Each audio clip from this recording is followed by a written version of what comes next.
আসসালামু আলাইকুম, কেমন আছেন সবাই? আশা করি সবাই অনেক ভালো আছেন। তো কালকে মুরগির ঠোঁট কেটে দেওয়া হয়েছে। তো দিন ভরা মুরগি কিছু খেতে পারেনি, বেশি কিছু। এই জন্য আমরা নতুন খামার হিসেবে পরে একটা বুদ্ধি করলাম, খাদ্য এক জায়গায় জড়ো করে বেশি করে দিয়ে রাখলাম, যাতে ঠোক দিলে পাইপে লাগলে কম খায়, এই জন্য যাতে পাইপে না লাগে এই জন্য বেশি করে খাদ্য দেখুন কীভাবে প্রত্যেকটা খাঁচির মাঝখানে মাঝখানে দিয়ে রেখেছি। এতে করে মুরগি একটু খাবার খেতে ভালোভাবে পারে। মুরগির ঠোঁটে ব্যথা কম লাগে, এই জন্য মুরগি কিছু খাবার খায়।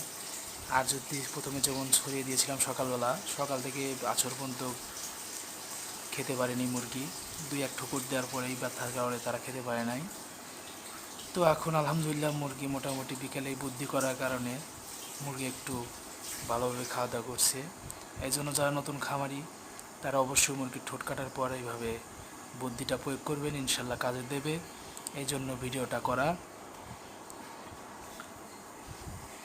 তো কিছু শিখতে চাইলে আমাদের এই পেজের সাথে থাকুন, ফলো করুন এবং লাইক করুন, ইনশাল্লাহ হয়তো বা কিছু শিখতে পারবেন।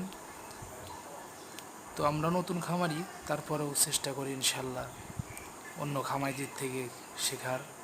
তো সবাই ভালো থাকবেন, সুস্থ থাকবেন এবং আমার মুরগিগুলোর জন্য দোয়া রাখবেন।